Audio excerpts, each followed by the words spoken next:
Hello and welcome to our virtual author event with Julie Clark. My name is Debbie Keener and I am the head of marketing and special projects at the Oceanside Library.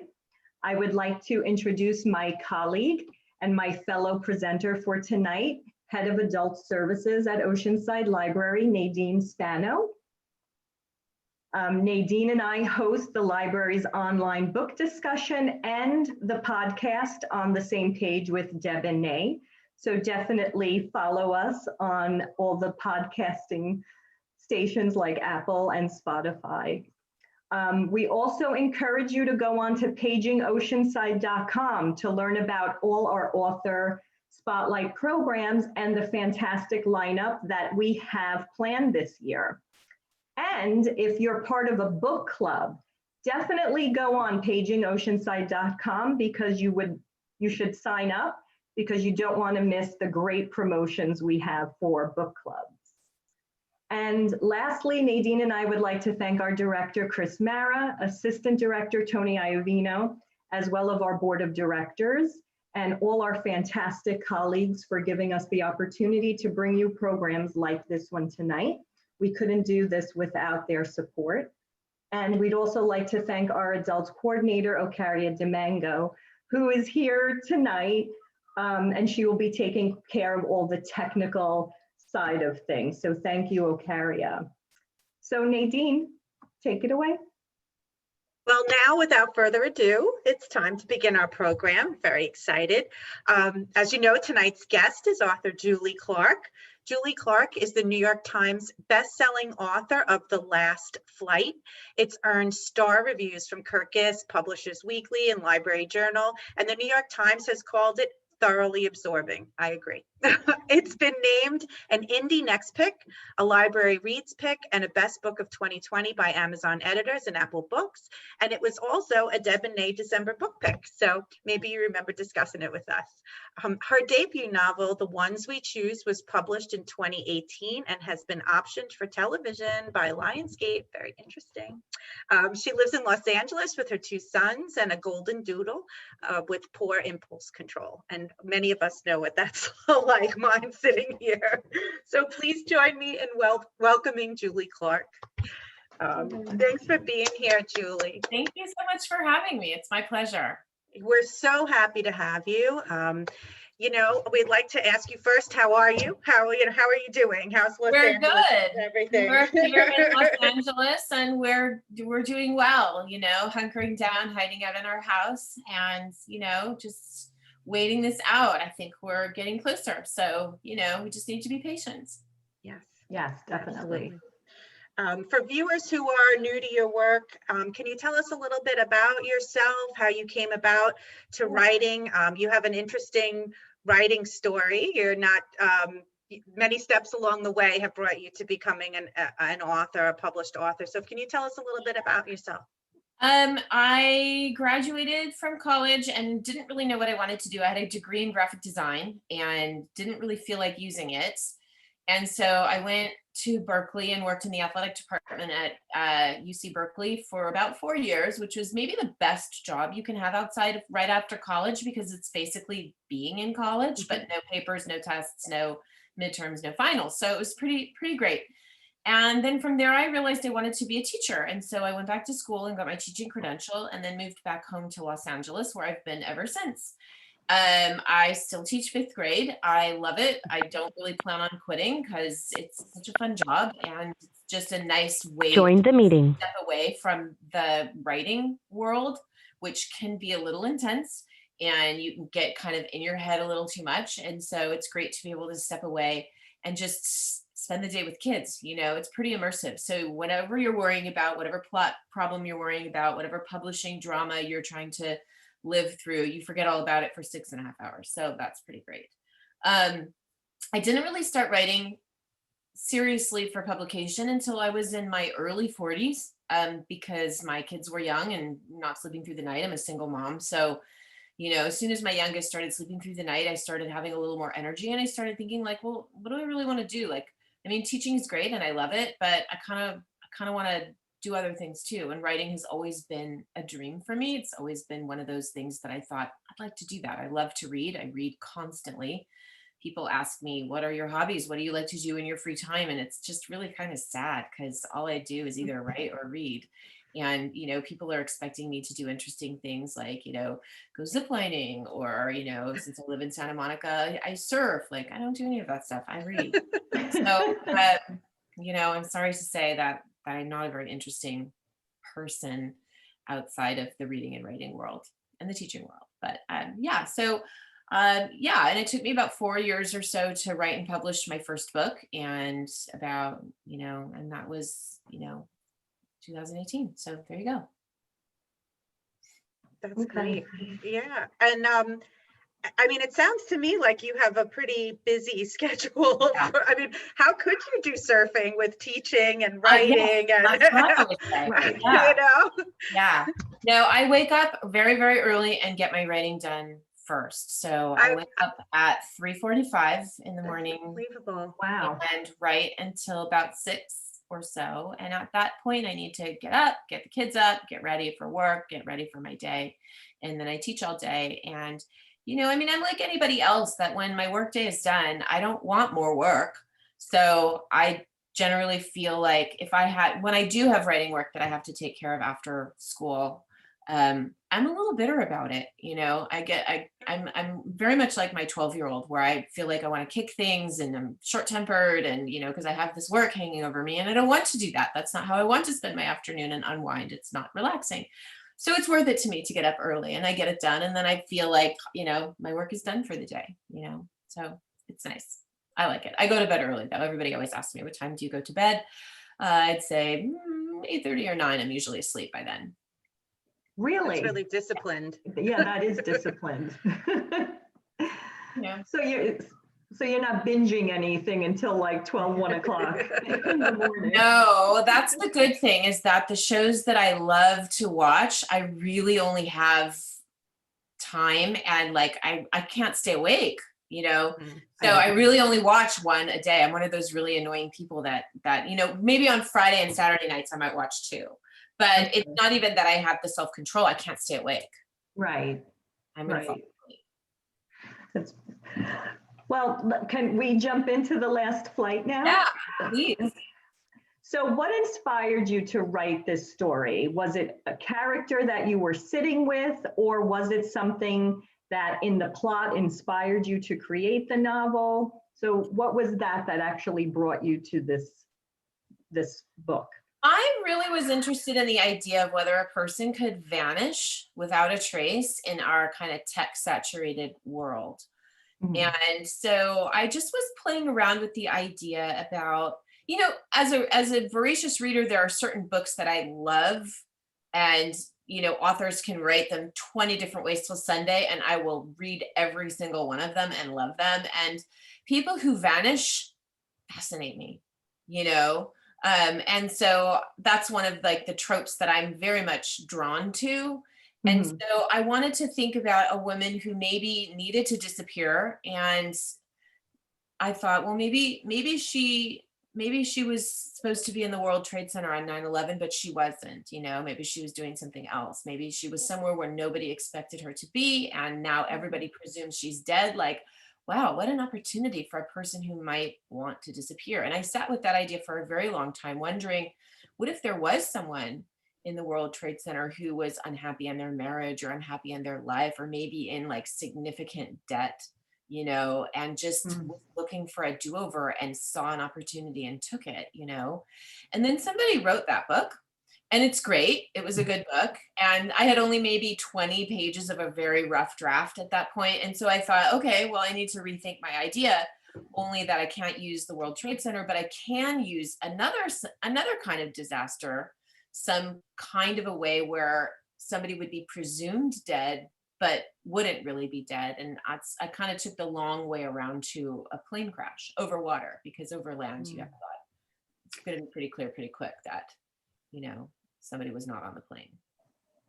Right. And it's very interesting because you use a lot of, you were talking about in this tech world, and you use a lot of the storyline has a lot of technology in it. There's that collaborative document, the Google Doc that the the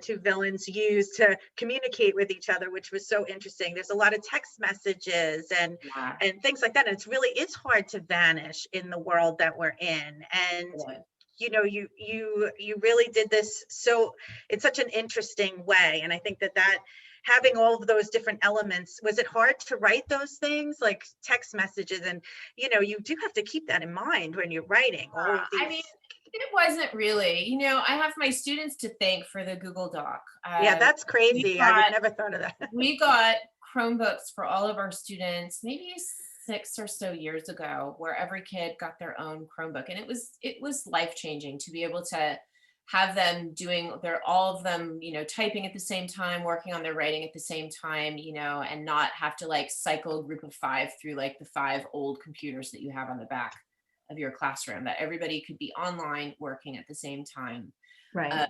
and really get stuff done. And I remember there were 2 kids in my class who were really good friends, and they talked all the time. And so I had them sitting across from each other all the way across the room so they wouldn't talk.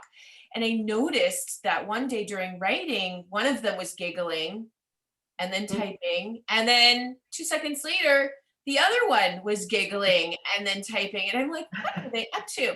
And so I went to my computer and logged on as one of them into their Google accounts, because that's how they're their school accounts. So you can do that.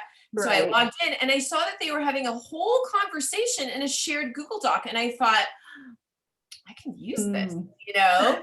They got in trouble, you know, but thank you for that. Yeah. Oh, that's pretty funny. Now, I know I got really immersed in the story right away, and it took me a while to realize the tense differences between Claire and Eva, and one's told in the past and one in the present. Was that intentional from the start when you started writing? Did you know that's how you were going to do it?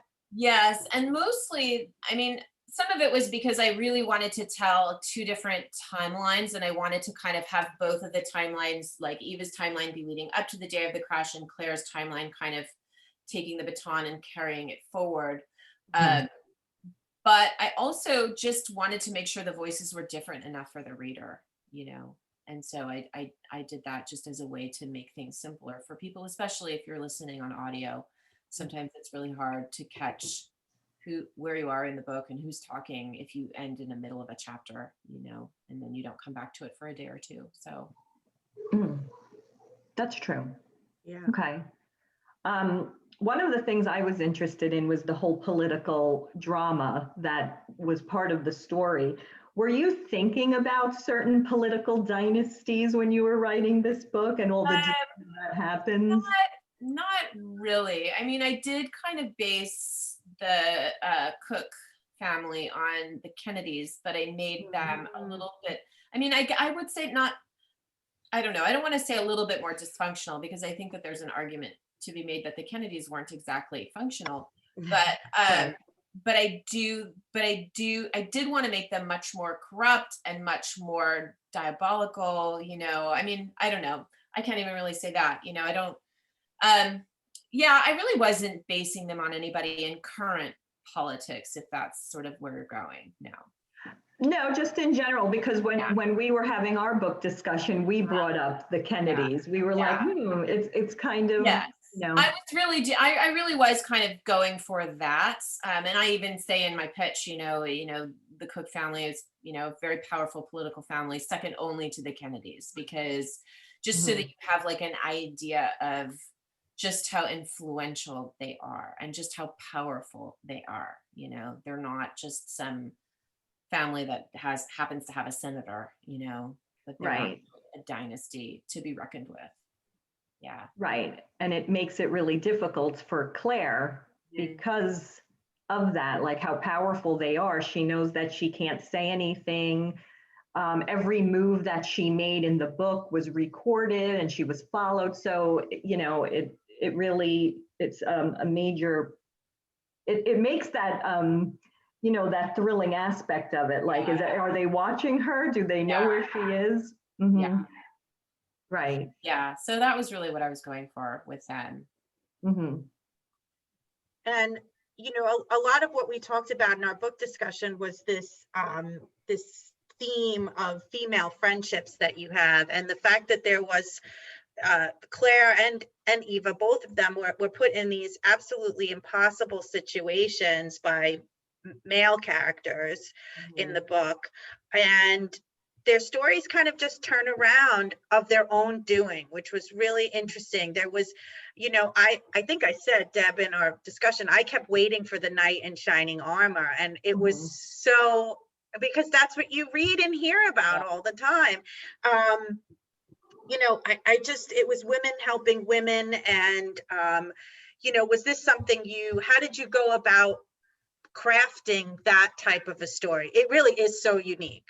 I was very mindful of that. I feel really strongly that, in middle grade fiction and young adult fiction, we are heavy with really strong female role models for our kids.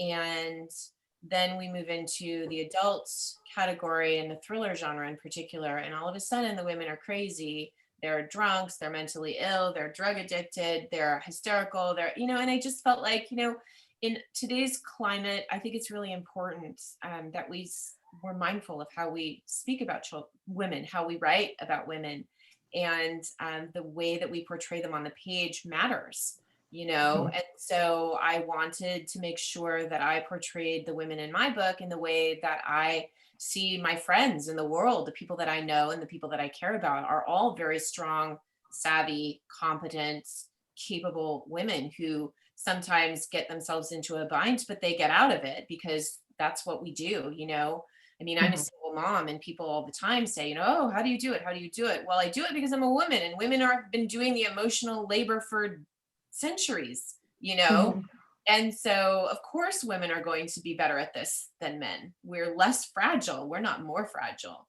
So that's really what I wanted to put on the page. And I have to say, while I was reading it, I kept thinking, oh, the women are helping the women. And then you introduce Agent Castro. And I fled, like, just because we're so, we're so taught, right? We're so used to it. So I thought, oh, Agent Castro is going to follow her and save her at the end. And I was waiting for that. And it didn't happen. And I'm like, oh, wait, he wasn't really that important here. So I actually really enjoyed that he really wasn't, he didn't make, he didn't come in and save her. Yeah. He wasn't going to fix it. I mean, right. He was offering Eva an option that she found unacceptable, and so she did something about it. Right. Yeah. And even with Claire too. When she thinks she's being kidnapped, I thought, oh, he's following her in the car behind. Yeah, and he wasn't. Yeah, exactly. Now, did you because both of these women's stories are so interesting and very detailed, Eva with her, really getting caught up in being at the wrong place in the wrong time, her childhood, and then Claire with the abuse, like what kind of research did you turn to really make these women so authentic? Did you research? Did you, I listened to a lot of podcasts and like first person accounts of abused women. And one of the things that was a big takeaway for me was that there really is no like type of woman who falls for or finds herself in these abusive relationships. It's not a socioeconomic category. It's not a high school graduate degree. Your education level doesn't make a difference. Your family of origin doesn't necessarily make a difference. There's just really that's the thing that was so surprising to me, is that women find themselves in abusive relationships, and they're smart women. And part of what makes it so hard sometimes to extract yourself is that level of shame that you feel for having fallen for it, and that's sometimes what takes women longer to get out of an abusive relationship, is that amount of shame. Like, people are going to think that, I'm not smart enough to see this happening. And it doesn't, abusive relationships don't start that way, And so, it happens to all types of women in all types of categories, all levels of a society, basically. So, that was really something that was my biggest takeaway, was that, this is happening to Claire, who should be one of the most privileged that we know in our, and yet, how many people like Claire are suffering silently? Probably many, And her shame comes across in that too, as does Eva's, for just being where she is in the world. As strong as she is, you still see she feels not worthy of, of much. And she meets her neighbor who helps to boost her confidence. Another really strong, I think that was one of our favorite, right, Debbie? One of our favorite characters. Liz. Liz, yes. Yeah, she ends up being a mother figure, and Eva is somebody, she grew up in the orphanage, didn't have anyone, and then she connects with Liz. Right. Can you tell us why you did that? I really felt, well, because I usually know very early on in my books how they're going to end. And Okay. so with this one, I knew how it was going to end as well. And so I just really wanted to give Eva that, I just felt like she needed a person in her corner before the end of the book, and that she deserved that, Mm-hmm. So that's really why I did it. And she deserved a family. Yeah. Yeah. She Yeah. deserved to have that feeling of unconditional support and love. Right. Yeah, she was one of our favorite characters in the book.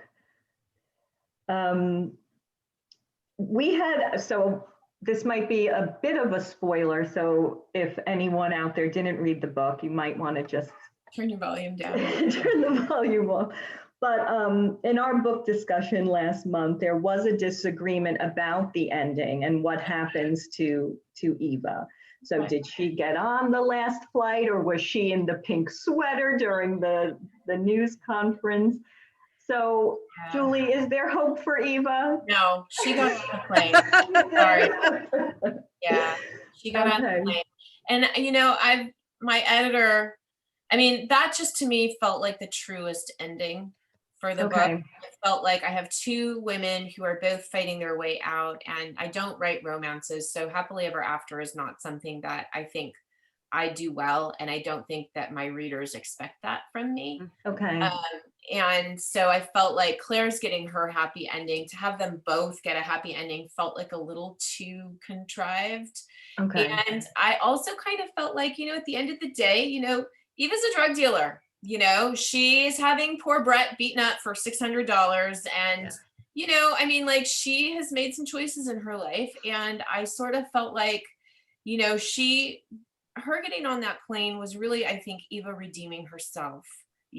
She's doing this one, it was a selfish reason why she got on the plane, but the outcome was selfless. And I also think that in a way, Eva would have gotten off that plane somewhere and probably, that old saying, like, wherever you go, there you are. Like, I don't know that Eva would really be living a very different life if she were to have landed in any, tropical paradise. I think she would still be Eva, and she would still be, falling back on some of the things that she knows how to do.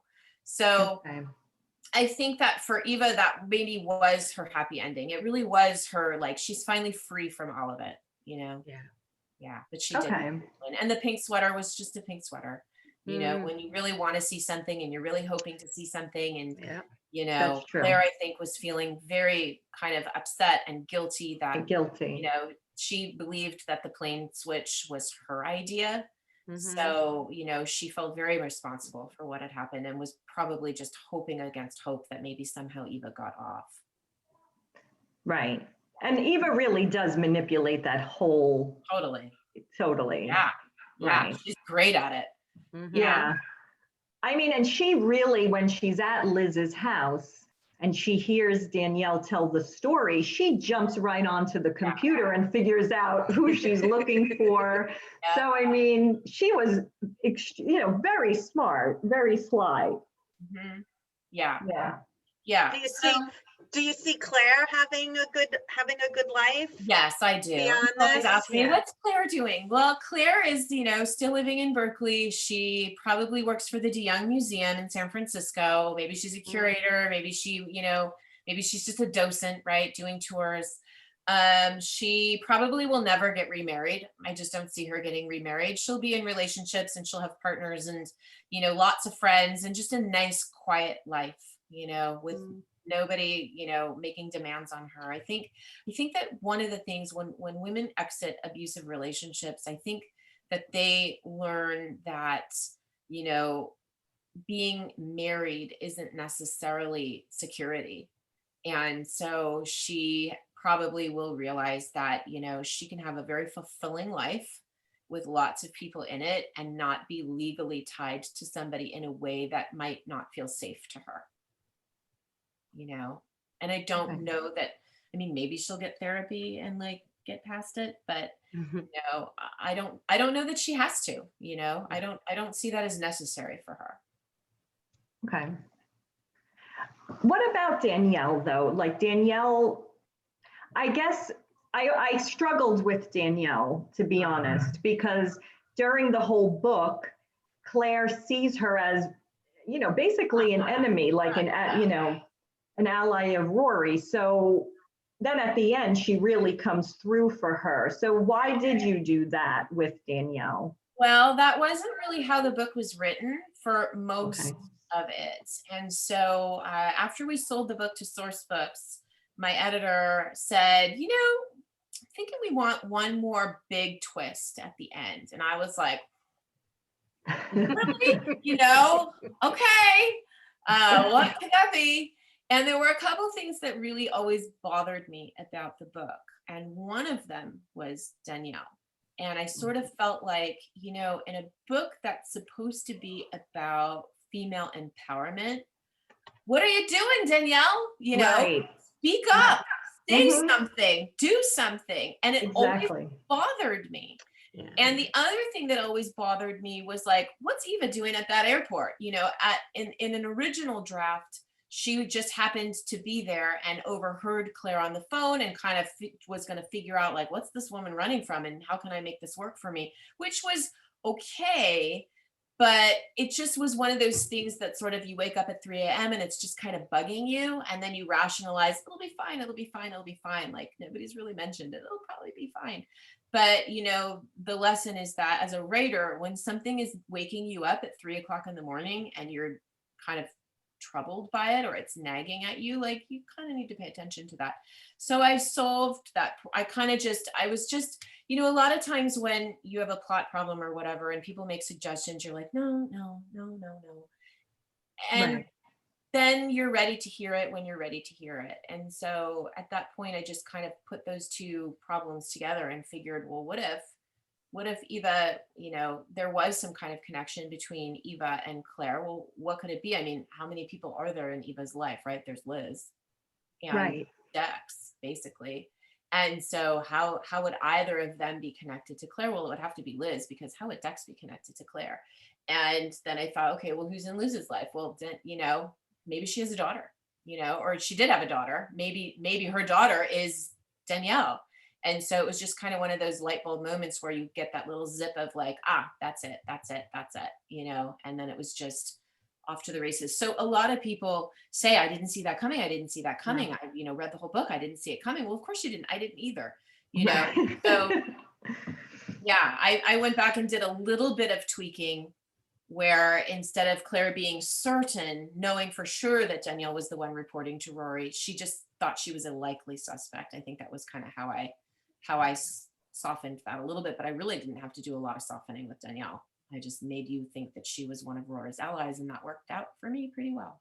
Yeah. Right. Yeah. It definitely did. Yeah. She was not my favorite character. No. And that's one of the other things I really love. Like I'm a sucker for like the villain who turns out to be a friend. Like, I just love that so much every time, because I'm like such a people pleaser, and I always want everybody to be friends, and I always want, people to learn their lessons. So anytime you have like a bad guy turn out to be a good guy, I'm always really happy with that. So, okay. As a reader, I love that. Mm-hmm. It's good. So actually, you kind of touched on it. What did you edit out of The Last Flight, and was it hard to part with it? So you talked about like what you tweaked. And we also noticed that in other countries, the title is called The Flight. Yeah. So how did that come about?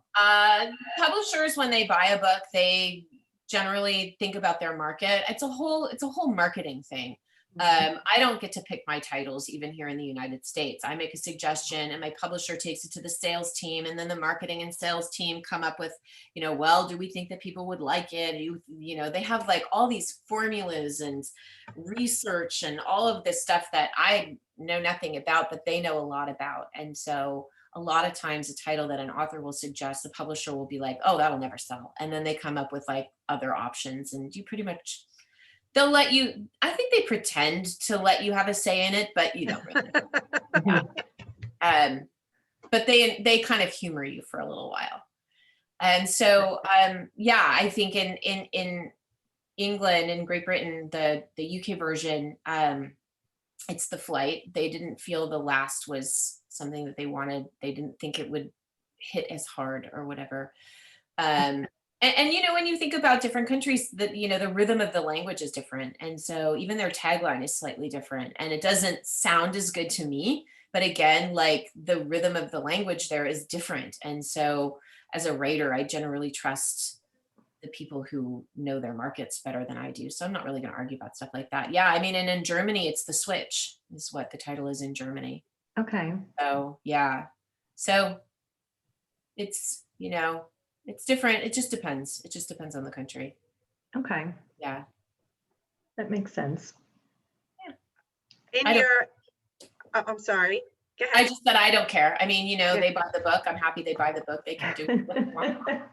Yeah. Well, it's funny because we have another author who's coming on in a few months, and their book title was changed because of the pandemic. Oh, yeah. Mm-hmm. And so that's kind of what prompted some of us, like, we were talking about it and we said, oh, the last flight, maybe that's too grim to use as a title right now. So that's why, it was just very interesting. I think we sold it in October of 2019. So I would say that we weren't really, I mean, other than just the general malaise of the country at the time, I just think it was just, I don't know, marketing. Yeah. Yeah. Now, I know your last novel I read was going to be made into a television show. Can you tell us what's with Lionsgate? What is that process like for you, and how exciting is that? Yeah, it was optioned in 2018, shortly after it was published. And what that means is that a studio and a producer have kind of rented the rights to turn it into a TV show if they want to, if they feel like it. And so they pay authors a certain amount of money every year to hang on to those rights. So nobody else can make it into a TV show or a movie as long as Lionsgate holds those rights. 99% of the time, nothing ever happens. And then after the set amount of time, I think my option with Lionsgate is 3 years, we get the rights back and we can go sell them to somebody else, which is an incredible thing that I didn't really know about when I was writing. When I started writing, was just this idea that I could kind of get this money for doing pretty much nothing. I mean, I wrote the book, obviously, It's a lot of work, but I mean, that work's done. I'm still getting paid for it. It's incredible. As a teacher who, I lived paycheck to paycheck, paying kids, putting kids through preschool. And, that was like basically the rent for a 1-bedroom apartment in Santa Monica was how much preschool cost, and like overdrafts and overdrawn. So it's just incredible to me. It's just incredible to me that these things, that something that I created and something that I made up out of my imagination can like do this for me. I'm just constantly blown away by it, constantly. That's awesome. Yeah. It is very exciting. I would love to see The Last Flight as a Netflix or some kind of movie, something to watch. I mean, I think it's like, oh, it would be so great. It's very suspenseful. We're working on that. Oh, good. I love it. Yeah. Good. So at the beginning, you mentioned that, you don't zip line, but you read. So what's your favorite underappreciated novel? I think a novel that came out last fall that I loved that I didn't see get as much attention as I thought it deserved was Goodnight Beautiful by Amy Malloy. I felt like that book was so smart and so clever, and I was just hoping to see it make a bit more of a splash than it did. It's so good. I have what I call literary amnesia. And so I will buy a book and because it sounds great. Oh my gosh, this book sounds so great. I'm going to buy it and read it. And then I get home and I'm 20 pages in and I'm like, I think I've read this book before. And then at 25 pages, it's like, yeah, I read this. Not only did I read this book, I bought this book. In fact, this book is on my shelf over the. So I have a hard time remembering titles, but I would say that the books last year, besides Goodnight Beautiful that I loved, the books that really kind of stand out to me, if you're really forcing me, I would say Long Bright River, loved that one. Una Out of Order, I found delightful. I thought that book was so much fun and clever. That Margarita Montemore wrote that one. I loved Kathleen West's Minor Dramas and Catastrophes. I'm trying to think what else that just maybe they weren't like huge, everybody's talking about them books, but that were still so good. I'm blanking. I loved Midnight Library, but everyone's talking about Midnight Library, so that doesn't really fall into that category. But yeah, those are some of the books that I really enjoyed last year that I just had a lot of fun reading. Long Bright River made a big splash, so yeah. Yeah, a lot of our book discussion and when we meet with our readers, they've been saying that during this time they're really going right to their comfort reads. I don't know, as a reader, do you feel you're doing that too? And like, what would be some of your like go-to comfort books or series? Or I just was talking to a friend of mine the other day, and she was like, I need a new book to read. And you go through little dry periods, right? And I've been going through I've been blurbing a lot. So I'm reading a lot of books that I can't really talk about yet because they're not coming out for, 10 to 12 months, which would kind of be pointless, right? Yeah. And nobody can what good is it to you? You can't go out and buy it. But I think that, The Red Tent is one of those return to books for me again and again. It's so beautiful. It's just one of the most beautifully written books I think I've ever read. And so I said, have you read The Red Tent? She said, no. Oh my God, you've got to read The Red Tent. The other one that I loved is Time Traveler's Wife. That's the one that I go back to again and again. Just the way that book is constructed is just brilliant. So those are sort of my and I love the Discovery of Witches trilogy. That one is just, again, that's candy for me. I just loved that one. Yeah. Okay. Those are some of the books that I love, that I read over and over again. Anything by Jodi Picoult as well. Yes. Oh, okay. Yeah. So anything by her. She's just an inspiration that I would, those are like writer goals. Yeah. Mm-hmm. Well, we're up to our lightning round. Ooh, I think we are. Yes, I believe we are. And before we begin our lightning round, if anyone in the program wants to type in a question in the chat box, please start doing that now. But Nadine, do you want to put a minute on the clock? I will put a minute on the clock. All right. Are you ready? You ready, Julie? I think so. I don't know. Okay. On your mark, get set, go. Netflix, Hulu, or Amazon Prime? Netflix. What are you currently binging? I just finished Love Life on HBO Max. Loved it. Amazing. Ted Lasso also fabulous. Okay. What's your favorite pandemic cocktail or snack?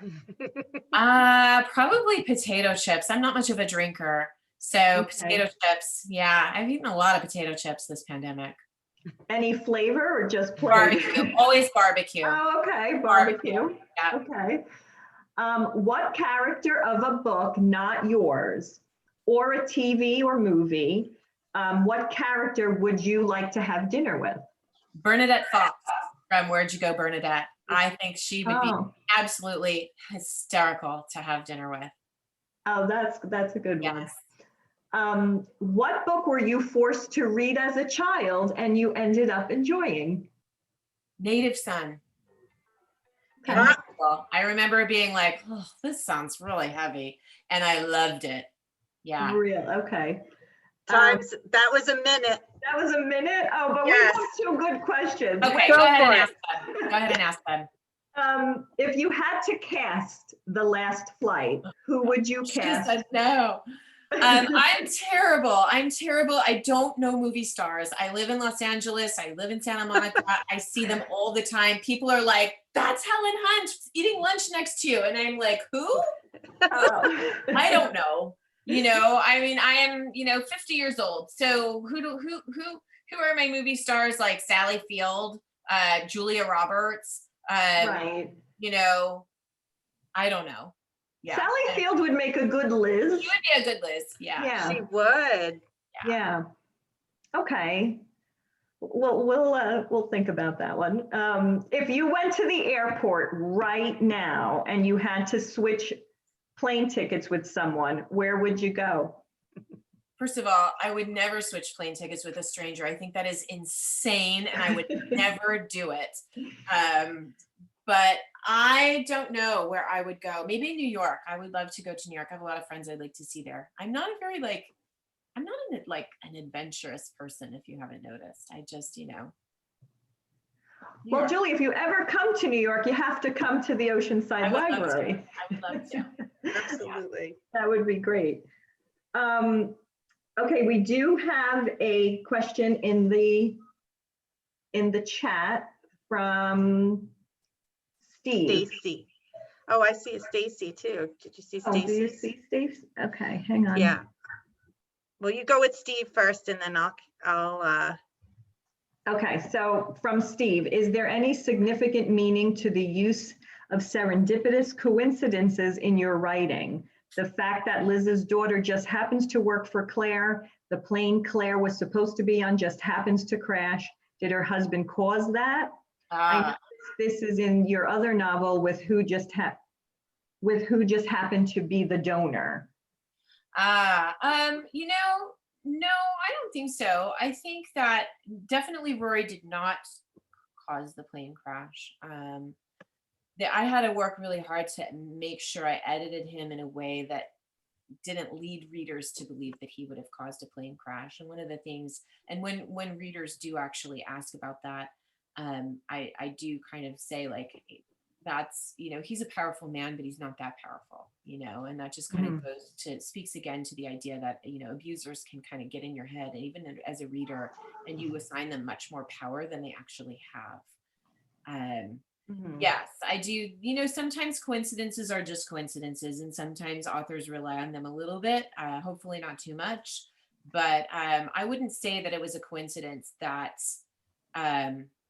that Danielle was Liz's daughter, because Eva went to the airport because of Liz's daughter and set the whole thing in motion because she overheard what Liz and her daughter were talking about. And so I don't know that I would call it a coincidence as much as I would call it an inciting incident. Yeah. Okay. Okay. Nadine, I don't see the other question. Can you? Yeah, it came as a direct message. I didn't realize. So this one comes from Stacy. She says, I have a question for Julie. Which character was her original first character? Because there are 2 voices, it's interesting that each is a main character. Yeah, Claire was my original first character. And Eva, you know, when I was trying to figure out, well, how could Claire be dead but not dead? You know, and I thought about a plane crash, and I started thinking, well, if she's either on the plane or she's not on the plane, right? Like, you can't just be presumed dead. You're either on a plane or you're not on a plane. And so then I started thinking, well, how could people think she's on the plane but not be on the plane?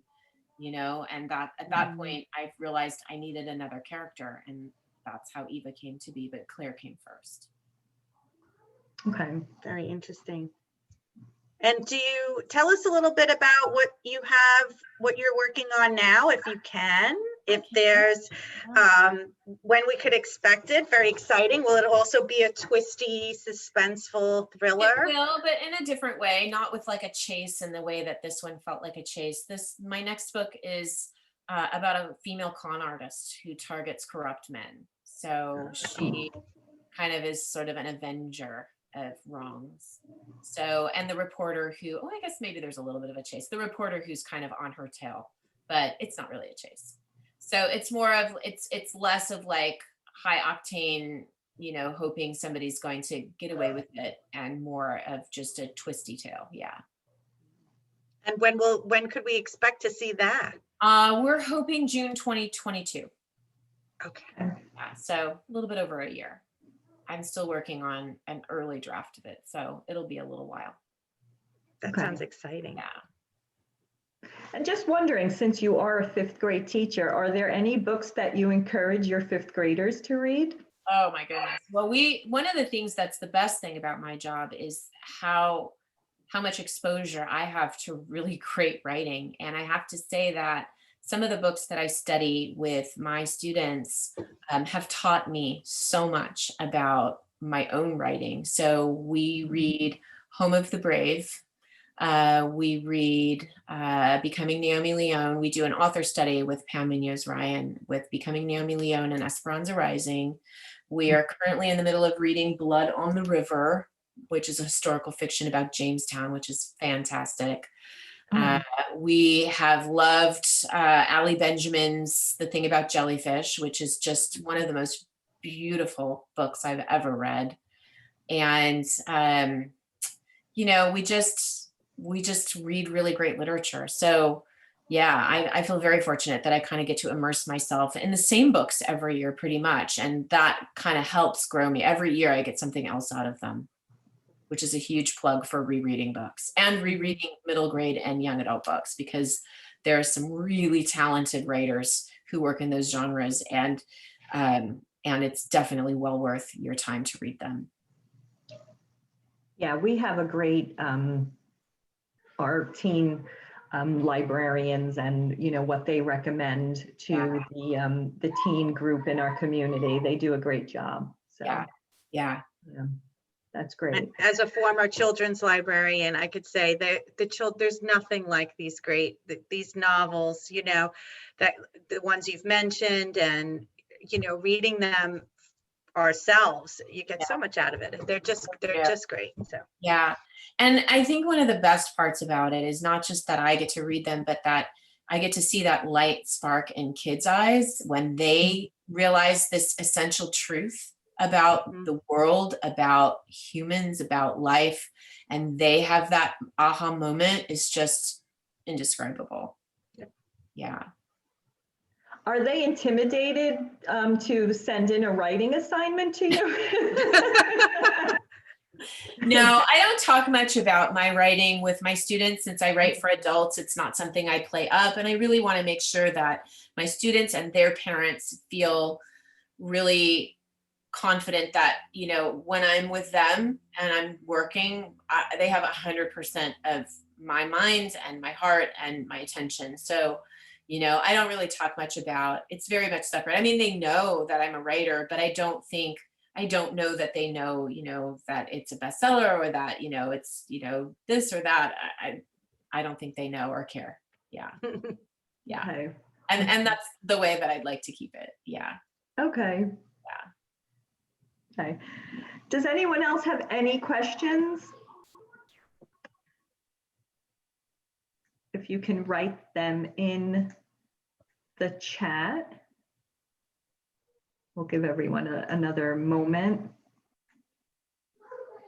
I don't know if Nadine, on your end, do you see, because I only saw the one question. Yeah, and the same thing, I only saw the one, so I didn't even see Steve's, so Okay. I don't know why I'm not seeing everything, but. Okay, great.